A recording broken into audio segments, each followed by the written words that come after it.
Qui connaît aujourd'hui Charlotte Perriand? S'agit-il de la découvrir, de la faire connaître ou reconnaître? Dans le magnifique livre Texte plus photo qu'elle lui consacre chez Gallimard, Laure Adler se demande pourquoi cette vedette des ventes, du design, cette femme si solaire, audacieuse, libre et engagée, habitée par l'intensité du présent, pourquoi Charlotte Perriand reste si peu connue du grand public 20 ans après sa mort? L'ombre de Le Corbusier et être une femme dans un monde d'hommes, peut-être, dit Laure Adler, comme l'historienne Michel Perrault qui a préfacé le dernier volume de son œuvre complète.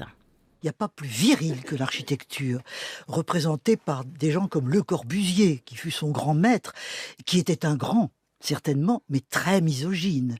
La première fois qu'elle est arrivée chez lui, il lui dit, vous savez, ici, on ne brode pas de coussins. Et toujours, il la renvoyait vers l'intérieur. Elle faisait l'intérieur. Autrement dit, la division sexuelle des sexes et leur hiérarchie, elle était là présente en la personne de Le Corbusier, grand maître de l'architecture. Le nom de Charlotte était toujours gommé. On la mettait avec quelqu'un. Et même on pensait que Prouvé Perriand, ça serait peut-être mieux. Prouvé ferait vendre davantage, etc., etc. Et là, il y a un effacement du nom qui est un effacement de la femme créatrice dans un monde viril. Et bonjour messieurs. Bonjour. Merci d'être avec nous tous les deux, Jacques Barzac et vous, François Lafanour. Saluons donc le travail que vous avez mené l'un et l'autre, chacun à votre manière, pour la faire reconnaître, pour reprendre l'expression de Laure Adler, en éditant ses mémoires, une vie de création et ses œuvres complètes, en l'exposant aujourd'hui à la Fondation Jacques Barzac, en la représentant, François Lafanour, dans votre galerie et dans le monde de l'art. Elle était en quête de reconnaissance, Charlotte Perriand, ou ses honneurs, finalement, lui importaient peu, Jacques Barzac. Bon, pour elle, ça n'avait aucune importance. Aucune importance à la fin de sa vie. Moi, je l'ai côtoyé vraiment au quotidien pendant 15 ans. Les honneurs, non. Ce qui l'intéressait, c'est la qualité des personnages. Par exemple, elle était très amie de Jack Lang, qui lui a effectivement fait beaucoup d'honneur, mais elle l'appréciait non pas parce qu'il était ministre de la Culture, mais c'est le personnage qu'elle appréciait beaucoup. Les honneurs, elle s'en moquait. Et la question de la reconnaissance. Et si, alors, pardon, excusez-moi, la seule médaille dont elle était très très fière, c'est le poireau. Alors, peu de gens savent ce qu'est le poireau. Il s'agit de la plus haute distinction attribuée par le ministère de l'Agriculture. Alors vous allez me dire quel est le rapport entre Charlotte Perriand et le ministère de l'Agriculture. Eh bien, elle avait fait, en 1936 et 37, elle avait exprimé le programme du Front populaire dans le domaine de l'agriculture. Et elle avait fait un travail absolument extraordinaire, notamment de statistiques, et le ministre lui avait offert cette plus haute distinction. Alors là, elle portait son poireau avec grande fierté, parce que ça honorait ses origines paysannes. Alors, le poireau plutôt que l'équerre, François Lafanour, peu avide de reconnaissance, de médailles à accrocher sur sa veste, peut-être, mais la reconnaissance de ses pairs. Comment elle a vécu cette relation qu'elle a pu avoir avec Le Corbusier, avec Jean Prouvé, avec Pierre Jeanneret? C'était des complices, c'était des maîtres pour certains, pour elle. Alors je crois que sa relation avec Le Corbusier était un petit peu différente. C'est quand même quelqu'un qui était nettement plus âgé qu'elle quand il l'a embauché, qui avait déjà un travail qui était déjà bien établi, avec une réputation qui était déjà très importante. Donc je crois que ça c'était assez différent et je crois que ça a toujours été assez tendu. Elle avait beaucoup d'admiration, elle avait très envie de travailler avec lui, ce qui paraissait incroyable pour une femme si jeune, à l'époque, d'être choisie par Le Corbusier. Il s'était un peu choisi mutuellement. Enfin, Le Corbusier a accepté de travailler avec elle alors qu'elle avait 25 ans, 26 ans. Donc c'est quand même quelque chose d'assez remarquable. Et les rapports qu'elle avait avec les autres, comme Jean Prouvé et autres, sont des rapports là où plutôt il y avait une plus grande complicité. Et je pense que ça, c'est un rapport différent. Ils ont travaillé longtemps ensemble. Ils ont eu l'occasion de se fréquenter sur différents projets. Donc je crois que c'était totalement différent dans cette relation. Mais alors, puisqu'on est là pour essayer d'exprimer et définir sa singularité, comment vous définiriez, Jacques Barzac, la patte Perriand? Comment elle s'est constituée, dessinée cette patte au fil des années et de sa pratique? Elle est difficile à définir pour plusieurs raisons. La première raison, c'est que Charlotte Perriand a créé pendant plus de 70 ans. Elle a traversé le siècle. Elle est née en 1903, elle est morte en 1999. Elle a commencé vraiment à travailler à partir de 1925-26. Et, si je puis dire, sur son lit de mort, elle corrigeait un prototype. Donc, plus de 70 ans de création, d'une part. Et d'autre part, Charlotte Perriand a, parmi ses caractéristiques, l'une que j'apprécie beaucoup, c'est qu'elle disait toujours « il n'y a pas de formule ». Il n'y a aucune formule. Donc, et elle le pratiquait réellement. C'est une femme qui a beaucoup travaillé avec le métal, puis le bois, puis le bambou, puis les nouvelles technologies, puis il n'y avait aucune formule et rien n'était exclu chez elle. Et lorsqu'on veut dire, ben voilà, Charlotte Perriand, c'est Madame Bois, ou Madame Métal, ou Madame ce que vous voulez, non, ce n'est pas Madame Bambou. Il y avait des moments, il y avait des circonstances, il y avait des programmes, il y avait des pays dans lesquels elle travaillait, et il n'y avait pas de formule, donc impossible de la définir. Mais vous disiez qu'elle répétait qu'il faut avoir l'œil en éventail. Qu'est-ce que ça veut dire ? C'est un mot magnifique qu'elle répétait effectivement souvent, c'est la question de la curiosité. C'est-à-dire que, et c'est vrai que chez elle, elle portait attention de la chose la plus banale à la plus extraordinaire, et elle ne cessait de répondre, de dire à sa fille, il faut que tu aies toujours l'œil en éventail, la curiosité et l'enrichissement. Un sens du détail aussi, mais pas un goût pour le superflu. Charlotte Perriand, la commande et le gadget, on l'écoute. Je n'ai jamais fait de création commandée où on me dit tout à coup, brutalement, eh ben, vous allez faire un moulin à café, un carter de voiture, une chaise, un pot à lait, etc. Non. C'est-à-dire que je ne suis pas dans la lignée commerciale et dans le gadget commercial où tout à coup on va créer une chose nouvelle avec une forme aérodynamique, par exemple, parce que c'est à la mode. Ben non, ça m'intéresse alors absolument pas. Voilà, l'importance du détail sans tomber dans le superflu, l'insignifiant ou l'extraordinaire, c'est cette échelle, ces hiérarchies qu'elle pouvait établir avec son regard et tout ce qu'il y avait, tout ce qu'elle percevait autour d'elle, François Lafanour. Living with Charlotte Perriand, c'est le titre de cet ouvrage édité aux éditions Skira que vous avez dirigé. Vivre avec elle, c'est dire dans un environnement intérieur qu'elle aurait conçu, quelle promesse ? Comment vous traduiriez cette idée-là ? Vivre avec Charlotte Perriand. Alors, vivre avec Charlotte Perriand, c'était une façon, c'était un petit clin d'œil, parce que je voulais, en faisant un bouquin sur Charlotte Perriand, je voulais évidemment ne pas me retrouver à essayer de faire quelque chose qui est comparable à ce que avait fait Jacques, qui était déjà une œuvre immense et qui était extrêmement bien documentée. Et donc, je trouvais qu'il fallait essayer de trouver un angle différent. Et l'idée, c'était de montrer qu'aujourd'hui, 50 ans ou 60 ans ou 70 ans après ses premières créations, et ben des collectionneurs, des gens vivent dans le monde entier avec ces meubles d'une façon quotidienne, tout en y mêlant leur goût, leurs tableaux, leurs objets, leurs collections. Et donc je trouvais que c'était une façon de montrer à quel point elle avait su créer quelque chose qui se mêlait parfaitement avec l'art, ce qui n'est pas toujours le cas pour les arts décoratifs. Parfois, on sent que le créateur fait des choses qu'il veut absolument être remarquables et finalement qui prennent beaucoup de place. Là, on se retrouve dans un univers qui est à la fois extrêmement doux, extrêmement subtil. Effectivement, les détails compte énormément, et c'est ce qui permet à ce mobilier à la fois d'être remarquable et en même temps de s'effacer aussi quand il le faut dans des univers où on peut très bien fréquenter un Picasso, Basquiat, Warhol ou d'autres collections d'art africain. Donc c'était ça un petit peu l'idée que j'avais eue. Sur la question du mobilier, et on ne peut pas la réduire à cela, mais c'est une part importante de son travail. Quelles étaient les lignes directrices, les lignes fortes qui ont aussi conduit sa création ? On parle beaucoup pour elle de l'importance des formes, des figures aussi.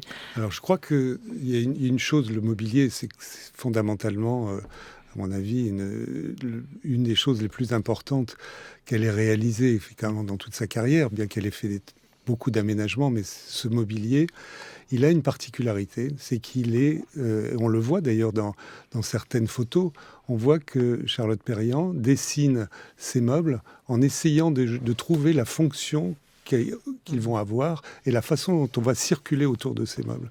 Donc je crois que le mobilier de Charlotte Perriand a ça de très particulier, c'est il tient compte de l'environnement, il tient compte des gens qui vont vivre avec ces meubles, il tient compte aussi de la façon dont on va vivre. Et je crois que moi, ce qui m'a toujours intéressé dans le travail que j'ai pu faire en essayant de retrouver beaucoup de meubles qu'elle avait créés, c'était de montrer que ça suggérait un mode de vie. C'est pas simplement du design, on est dans une véritable mode de vie. On va l'écouter à ce sujet sur cette manière de penser l'espace, l'agencement de l'espace, penser aussi les meubles à l'intérieur, parce que Charlotte Perriand, elle avait aussi le don de savoir repousser les murs. Des casiers pour ranger, des sièges pour s'asseoir et des tables pour poser ses mains et des objets. Et c'était ça l'équipement de l'habitation. C'était pas tout le fatras qu'on a pu mettre avec. C'était pas l'armoire normande qu'on ajoute, qui a eu son temps, qui a été belle, qui correspondait à des espaces déterminés. C'est très beau, mais on peut pas vivre avec. On peut pas vivre avec parce qu'on n'a pas l'espace voulu. Seulement, on ne peut pas pleurer qu'on n'ait pas l'espace voulu, parce que l'espace, ça se crée. Il y a l'espace nécessaire, et puis il y a l'espace créé. C'est-à-dire, visuellement, on peut créer de l'espace, sans qu'il y ait beaucoup de mètres carrés pour autant. Par contre, c'est absolument nécessaire de trouver au bout de nos doigts, précisément, tout ce dont nous avons besoin. C'est ce que j'appelle la fonction, là. La fonction d'une part et la création d'espace d'autre part. Voilà, la question de la fonction, Jacques Barzac, comment vous la définiriez, vous ? Et je précise que tous ces enregistrements, cette voix de Charlotte Perriand est extrait d'un À voix nue qui a été diffusé pour la première fois en 1984. Quel plaisir de l'entendre. Et on entend son tempérament aussi, dans la manière de définir et de raconter sa vision de l'architecture. C'est une émission faite par Paul Chavas, qui était une amie qui nous a quittés, qui était merveilleuse. C'était une très très proche de Charlotte Perriand. Pardonnez-moi, ça c'est presque plus de l'ordre privé. C'est deux très grandes dames. La question de la fonction, c'est fondamental, bien sûr, chez Charlotte Perriand. Mais elle va bien au-delà. Et parmi ses capacités tout à fait exceptionnelles, c'est justement de lier la fonction et la poésie, la fonction et une dimension sculpturale. Il y a des tables notamment, et je pense particulièrement à ces tables en forme, aux tables Sipan. Par exemple, lorsqu'on les perçoit, on se dit tiens, mais on a l'impression que c'est presque une forme qui pourrait être dessinée par Calder ou voire par Miro, en se disant elle est purement sculpturale. Et en fait, lorsqu'on l'utilise, lorsqu'on l'analyse, on s'aperçoit que c'est profondément fonctionnaliste. L'épaisseur de ces tables a deux raisons. La première raison, c'est pour éviter l'entretoisement des pieds. Bon. Nous n'allons pas rentrer dans ces détails purement constructifs. Mais la deuxième raison, et qui est plus importante, c'est que ces tables font à peu près 6 cm d'épaisseur. Or, si vous prenez votre main, vous vous apercevez qu'entre le pouce et l'index, vous avez à peu près 6 cm de distance. Et quand vous prenez votre main, quand vous êtes assis sur une table Charlotte Perriand de ce type, vous avez immédiatement envie de caresser la table.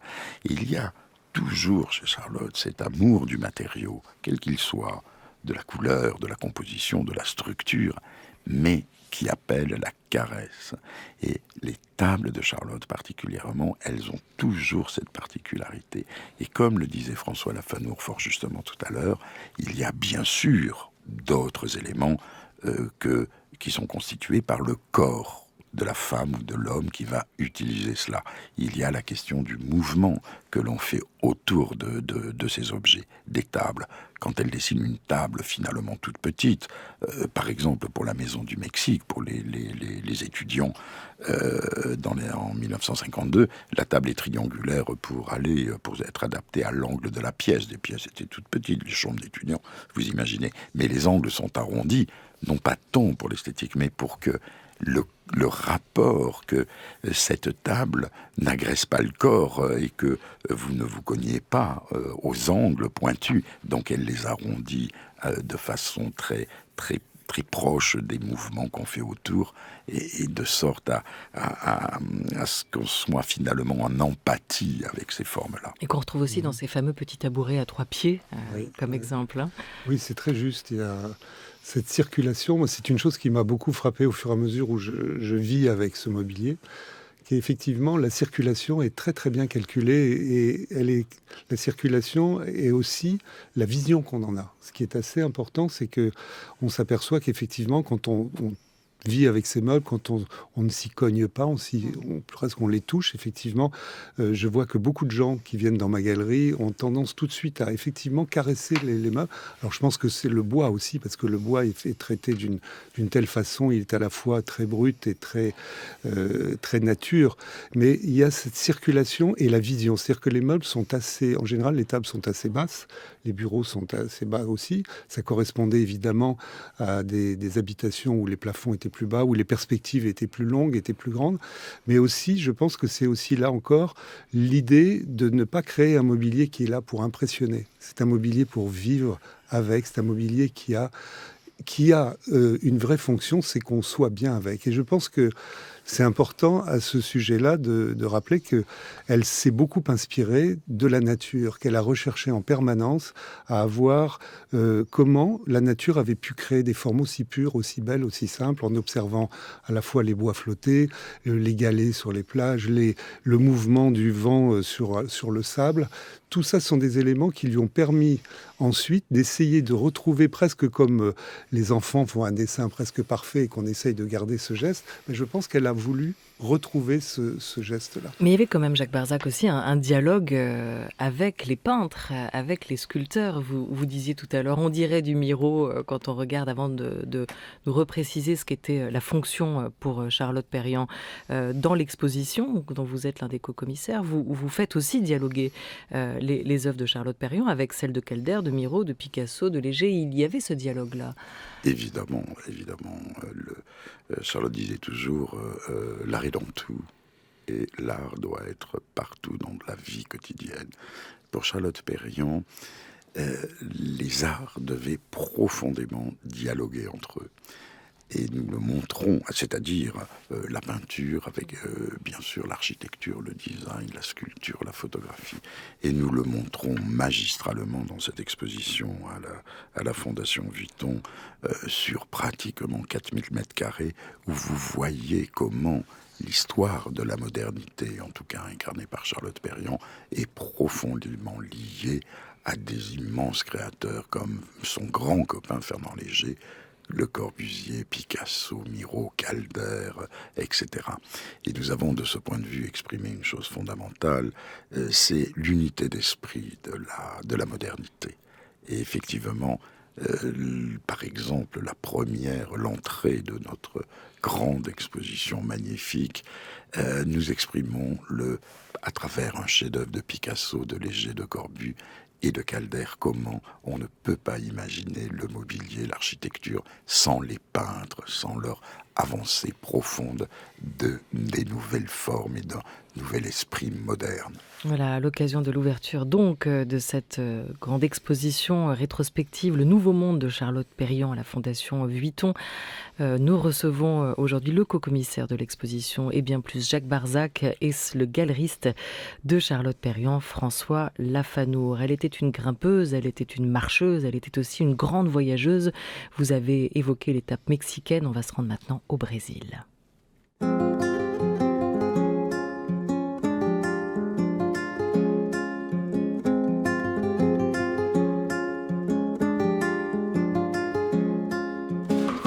Velho calção de banho, o dia pra vadiar, mar que não tem tamanho e arco-íris no ar. Depois na praça caí, senti preguiça no corpo e numa esteira de vinho beber uma água de coco é bom. Passar uma tarde em Itapuã, ao sol que arde em Itapuã, ouvindo mar de Itapuã, falar de amor em Itapuã.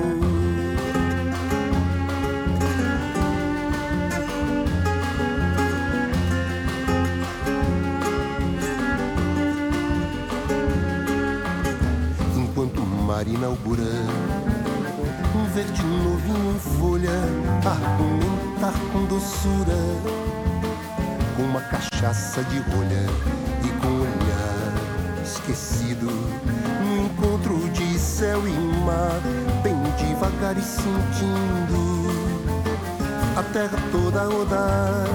É bom passar uma tarde em Itapuã, ao sol que arde em Itapuã, ouvindo o mar de Itapuã, falar de amor em Itapuã.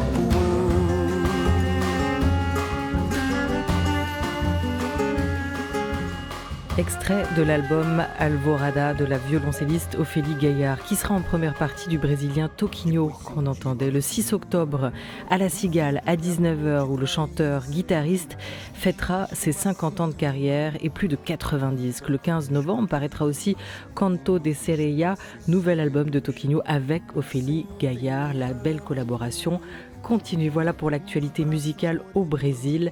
Tout de suite, retour en studio avec mes invités.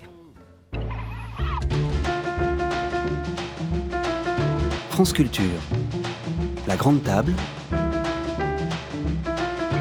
Olivia Gesbert. Floris ? Jacques Barzac et François Lafanour pour parler du Brésil de Charlotte Perriand, parce qu'elle y avait construit en 62 un lieu à elle, à Rio, technologie d'avant-garde et savoir-faire des cultures locales. Elle les avait épousés pour penser cette résidence. Quel trait particulier dans Living with Charlotte Perriand, Cynthia Fleury, la philosophe, écrit sincèrement comment ne pas inventer la vie, comment ne pas avoir du style avec la banquette de Rio en jacaranda, une ligne, un dénivelé qui court le long d'un mur ou au milieu d'une pièce comme les racines d'un arbre, car le tressé rappelle la forme rhizomique. On peut y travailler, on peut dormir, on peut converser, on peut jouir d'un instant pour soi, d'un instant avec un autre, on peut simplement admirer l'objet en tant que tel. Oui, c'est une belle définition. J'aime beaucoup ce texte a écrit Cynthia, parce que je trouve que c'était exactement ce que je voulais sortir dans ce livre, un petit peu simplement de la vision des arts décoratifs, et ce que vous avez évoqué tout à l'heure, effectivement, le rapport avec l'art et avec les artistes me semble assez important, et cette idée de rompre ces frontières qu'on veut en permanence mettre entre les arts décoratifs et l'art, je pense que là, justement, Cynthia Fleury, dans son texte, nous aide beaucoup à franchir ces limites. L'importance des voyages pour elle, c'est le Brésil, mais c'est d'abord l'Asie, le Japon, Jacques Barzac, avec la découverte toujours de matériaux qu'elle va s'approprier, le bambou pour le Japon, mais aussi une esthétique plus épurée, l'importance du vide. C'était tout ça, les voyages aussi, dans sa création. C'est l'enrichissement des cultures. Parmi les caractéristiques de Charlotte, c'est qu'elle a toujours prôné la diversité culturelle. Elle a été profondément, opposée au style international. Et dès le début des années 30, elle a eu peur que le style international moderne se développe partout, au détriment justement des spécificités culturelles. Et lorsqu'elle était au Japon, en 1940, elle faisait des conférences auprès des étudiants, des instituts, etc. Elle disait toujours « ne copiez pas, inventez à partir de votre tradition, inventez votre modernité ». Et toute sa vie, que ce soit au Japon, au Brésil, en Indochine, pour l'Afrique aussi, parce qu'elle a fait des réalisations en Afrique, elle prônait cette diversité culturelle, l'enrichissement. Et elle-même, dans la relation entre Charlotte Perriand et le Japon, il y a cette chose magnifique, c'est que le Japon l'a enrichi, mais elle a enrichi le Japon. Et son assistant de l'époque, de 1940, Sori Yanagi, qui après la guerre est devenu le plus grand designer japonais, disait toujours de tous les étrangers qui ont défilé au Japon, c'est certainement Charlotte Perriand qui a eu la plus grande influence. Voilà, on va essayer de rassembler en quelques mots tout ce qu'on a dit depuis midi. Nous avons oublié ou ignoré de quoi était composée la société. Voilà ce qu'elle écrit à Pierre Jeanneret dès 1936, à 33 ans, 2 ans après avoir réalisé l'une de ses œuvres majeures, La maison au bord de l'eau. Elle traduisait dans ce qu'elle créait ses préoccupations sociales. Elle essayait de penser l'espace à partir de l'expérience humaine. Et elle avait aussi peut-être cette éthique du vivre ensemble que vous évoquiez tout à l'heure, François Lafanour, cette harmonie avec la nature, avec l'extérieur, qui était très visionnaire déjà à l'époque. Est-ce qu'on retiendra ça peut-être d'elle, une vision très particulière et très tôt de l'architecture qui fait corps avec l'extérieur, pas de frontière entre l'intérieur et l'extérieur? Oui, absolument. Je crois qu'on peut retenir ça et aussi autre chose, c'est que c'est une femme qui a eu une place exceptionnelle au XXe siècle et qui a su trouver sa place, qui a su la créer et qui a apporté quelque chose de totalement original dans un monde plutôt régi par les hommes. Donc c'est aussi ça qui est une chose extrêmement marquante de son travail, et tout ça dans une forme de douceur et dans une forme d'humilité, effectivement, qui est assez remarquable. Mille merci à tous les deux d'être venus nous parler d'elle. Beaucoup de livres édités à l'occasion des 20 ans de sa disparition. Je rappelle donc le 4e et dernier tome de l'œuvre complète sous votre gouverne, Jacques Barzac, mais également ce Living with Charlotte Perriand, très large, très vaste, avec des très belles photos. Merci à vous, François Lafanour. Le livre de Laure Adler, Charlotte Perriand, aux éditions Gallimard. Et puis un documentaire qui sera diffusé sur Arte le 13 octobre de Stéphane Guez à 17h35, Charlotte Perriand, pionnière de l'art de vivre. Enfin, cette exposition incontournable si vous passez par Paris à la Fondation Vuitton, le nouveau monde de Charlotte Perriand et le catalogue qui l'accompagne. Merci.